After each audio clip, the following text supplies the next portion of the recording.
Good morning and welcome to another edition of BlackUSA Crypto News here on BlackUSA.news. So happy to be here with you this morning. So first, I want to thank you for tuning in. Also want to thank Donnie Glover for having a lot of patience with me this morning as I ran into a few technical difficulties. Definitely wanted to get on here a little bit earlier, so I apologize for that, folks. Apologize to you, Donnie, and want to thank you for at least having letting me have a show on a Saturday here. And present a little bit of news about what's going on in crypto. Be sure to check out some of the other content creators here on blackusa.news, such as Shared Space with Quita and Chap, coming to you on Monday afternoons, as well as the Black Business Roundtable, Thursday afternoons, of course, the Donnie Glover Morning Show, weekday mornings, 60 Minutes in Black with Mr. Michael Haney, coming on Sunday afternoons, and of course Marsha Jew shows, which I believe comes on other weekday afternoons here. So I will get an exact date and time for Marsha Jew shows, and I will let you know that information very soon. But in the meantime, be sure to just check in on the Facebook channel and Facebook site to get more information about all the other shows here on Black USA News. So,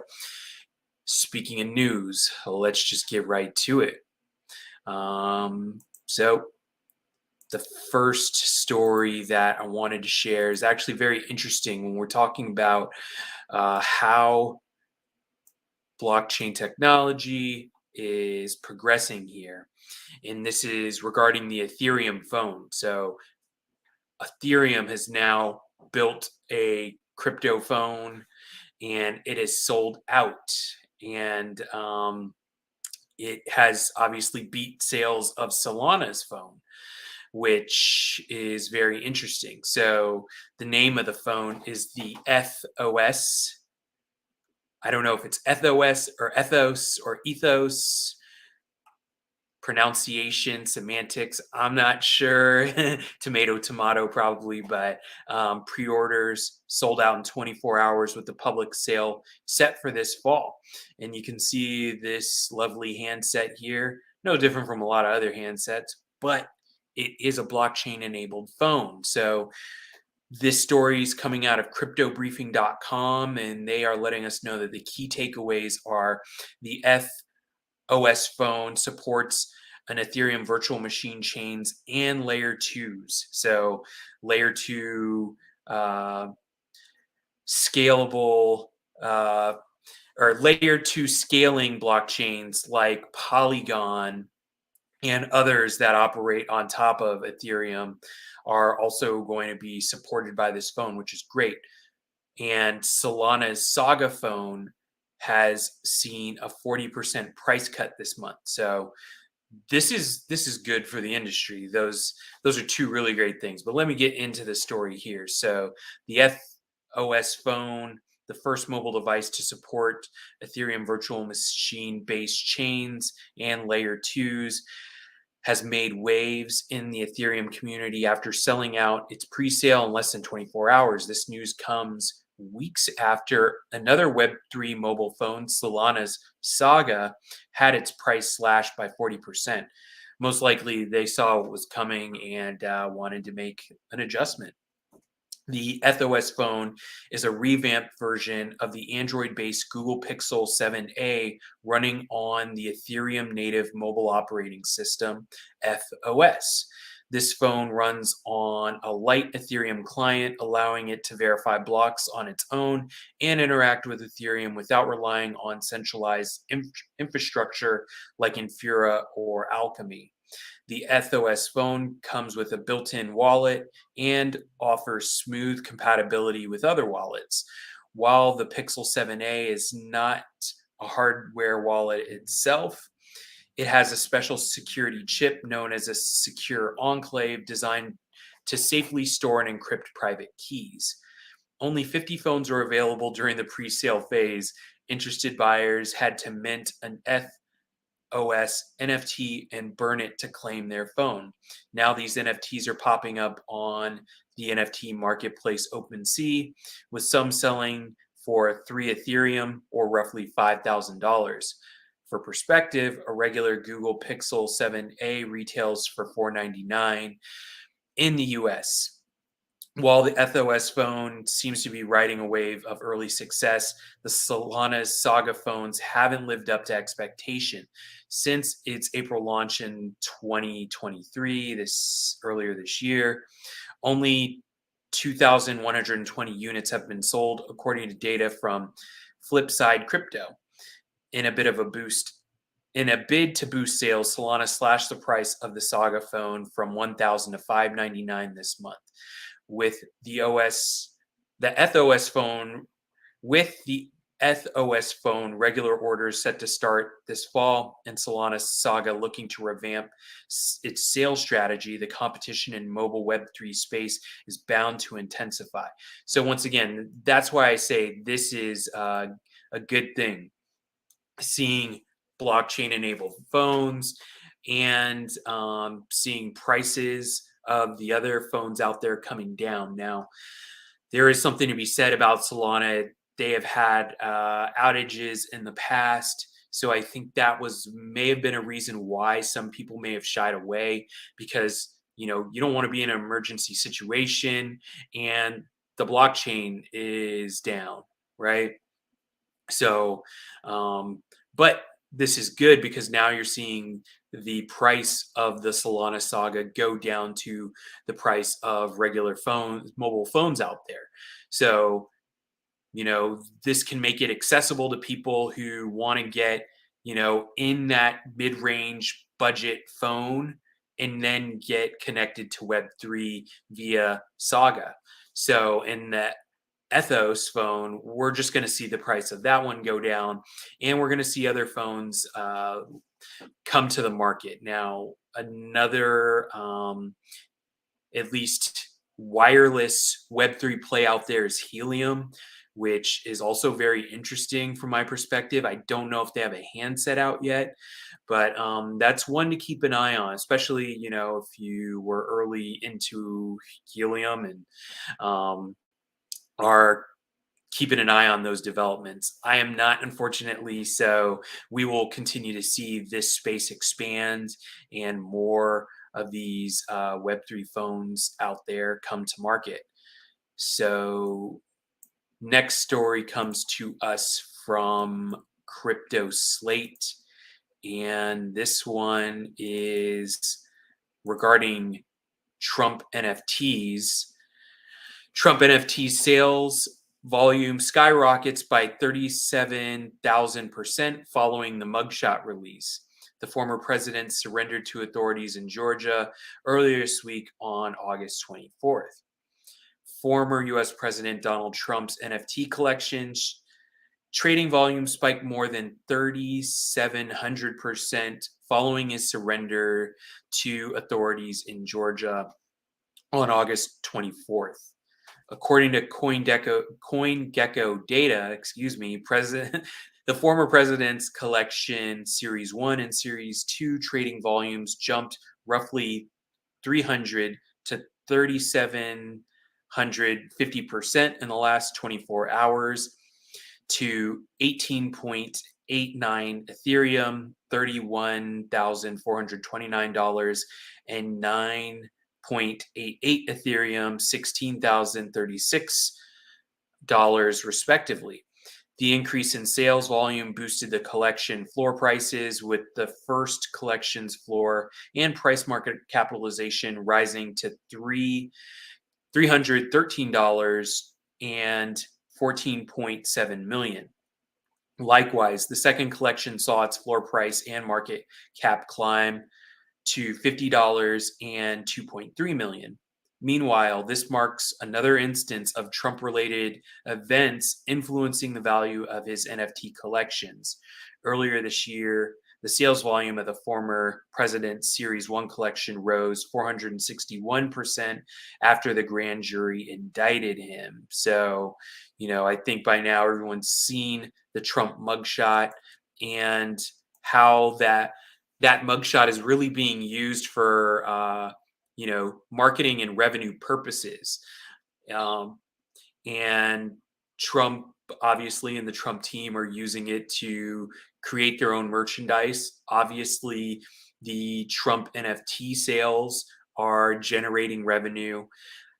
Not exactly sure how Trump and his team are tied to those NFTs. I think they have some sort of direct connection, um, and some sort of official stamp on it. So they're making uh, some degree of revenue out of this. And of course, they're making T-shirts and mugs and keychains and all sorts of things like that, which you know, Trump is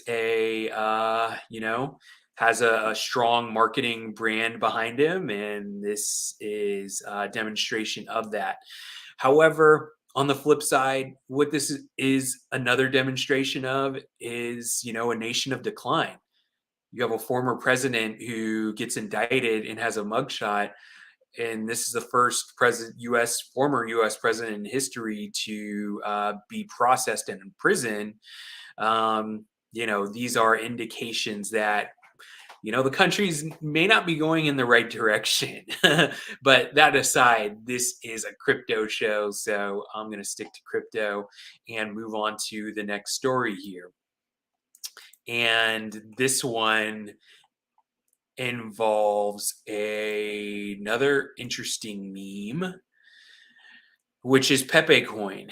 Insider trading claims surface amid token theft. On-chain analyst Yazan reports insider trading of Pepe holdings with around 400 billion Pepe sold, aligning with Poly's team exposure.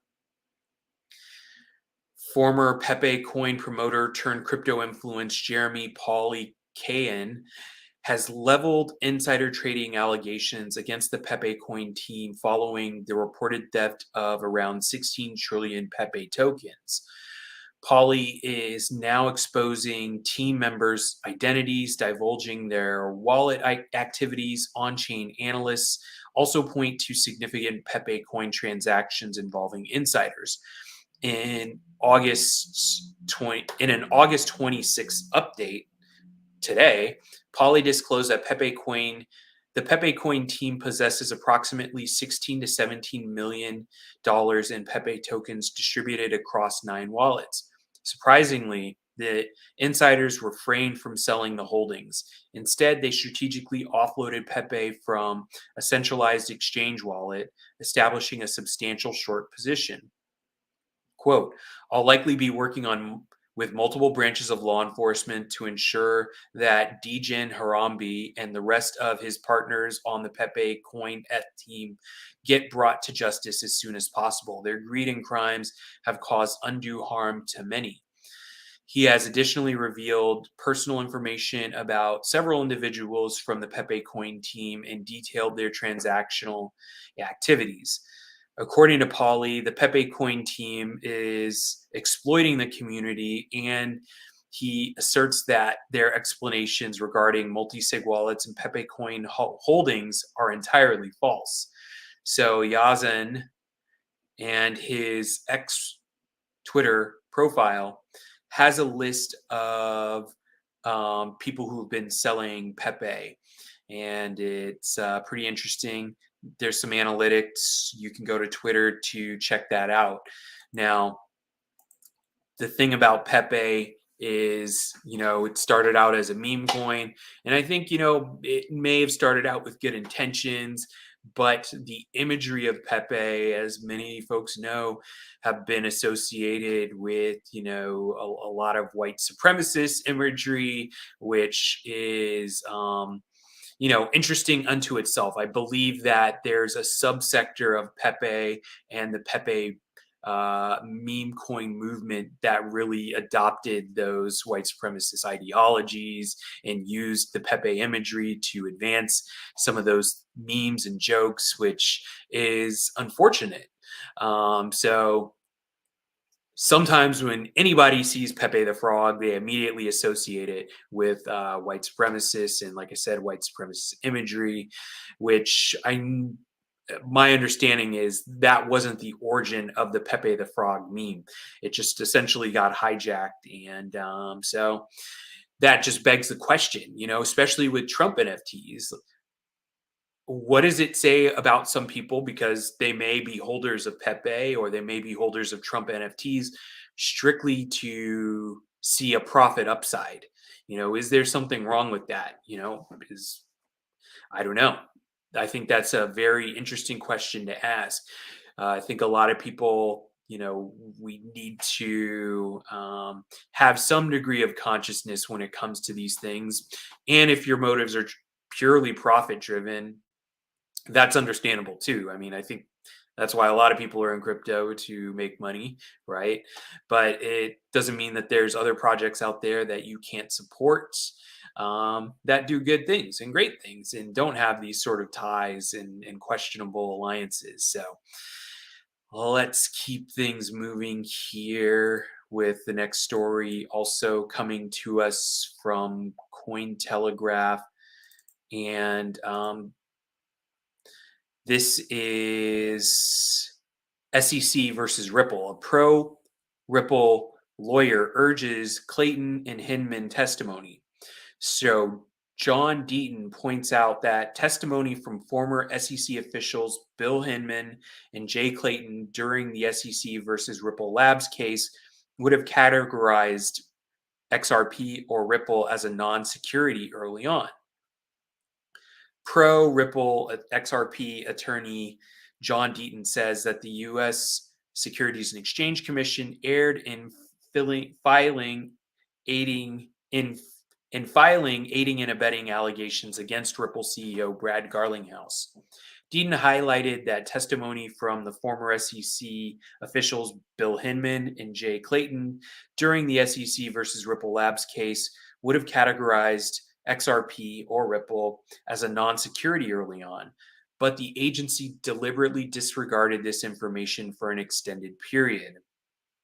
On X, formerly Twitter, user digitalassetinvestor.xrp said if it were his choice, he would have summoned A16Z attorneys Lowell Ness and Chris Dixon as an initial witness in the SEC versus Ripple legal battle, along with former SEC officials Clayton and Hinman. Deaton agreed that it was essential for Hinman to provide testimony, but that there was no chance to legally summon a former SEC chair for a trial. Nevertheless, Deaton contends that the SEC erred in its decision to charge Garlinghouse, especially considering Clayton's inclination to file a complaint against executives on a personal basis in a non fraudulent context. He maintains that Clayton holds substantial importance as a witness who would provide testimony in the courtroom. Notably, Clayton engaged with Ripple's CEO and Chief Technology Officer, during which Garlinghouse conveyed that Ripple is living in purgatory following the Hinman speech. However, neither Clayton nor Hinman explicitly stated that XRP was categorized as a security. Obtaining clarification from Clayton and Hinman could have averted legal expenses and time consumption, potentially boosting cryptocurrency adoption. The SEC claims to reverse the decision even after Judge Annalisa Torres ruled that XRP is not a security in certain instances. Recently, a significant XRP whale moved over $20 million worth of tokens to exchanges while the price continued breaching its support levels. So, this is very interesting that very early on, or to hear that very early on, these sort of positions on Ethereum were taken. So, and it does make sense to maybe hear from past SEC officials on what their stance was early on Ripple. May have changed the outcome of things, and as was stated, saved quite a bit of time. Now, moving on to our next story that comes to us from Crypto Slate. And this is another regulatory story. Representative Patrick McHenry calls proposed crypto tax rules an attack on the digital asset ecosystem. The House Financial Services Committee chair described the proposal as overbroad and contrary to the legislation under which it is proposed. Patrick McHenry, chairman of the House Financial Services Committee, commented on newly proposed taxation rules on August 25th. The IRS, along with the US Treasury, proposed those taxation rules earlier in the day. The new rules would broadly require crypto brokers to report the same tax information that brokers would as for securities and other financial instruments currently do. McHenry has criticized the proposed requirements as overly broad, writing, quote, "The notice is another front in the Biden administration's ongoing attack on the digital asset ecosystem. Numerous lawmakers of both parties have made clear that any proposed rule must be narrow, tailored, and clear."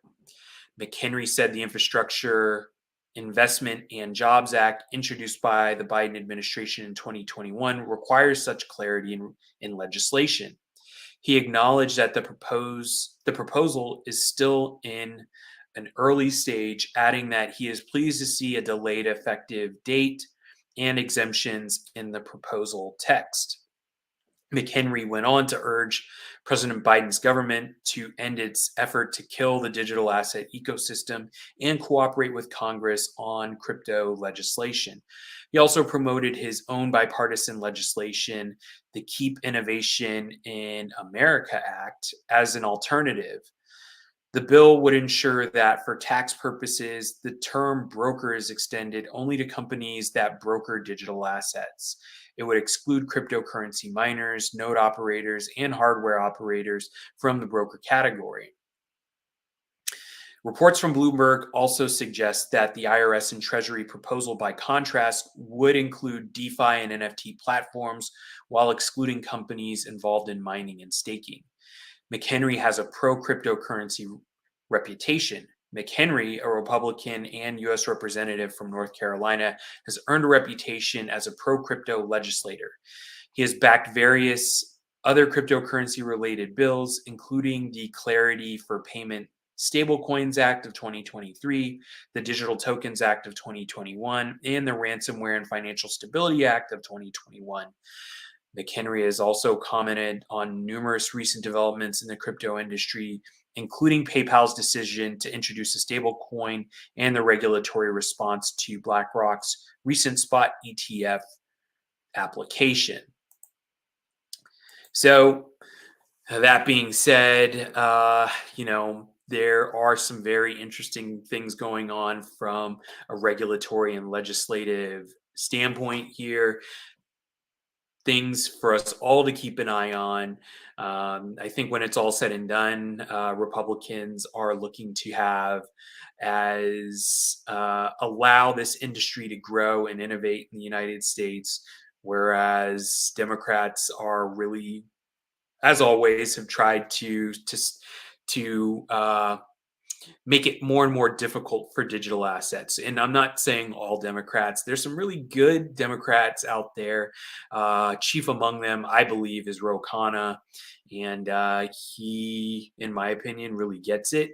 But there are a lot of Republicans out there who get it too and understand it. But you know, it's not to say that we don't need some degree of consumer protections out there, and I'm all for that. And but once again, we have to do this in a democratic, bipartisan fashion. So I will continue to provide you with these stories and present these stories, and let you guys make the decision. And if you need to reach out to your representative in Congress and weigh in on these issues, do feel free to do so. Do feel free to take a closer look at some of these bills and let your opinions be known. So hopefully these stories are informative. You found them informative. I think they're very interesting given what's going on in the marketplace, and hopefully give you some insight on what's going on in the world of crypto. So, in the meantime, be sure to enjoy the rest of your weekend. Stay safe, and I will see you on the next broadcast. Take care.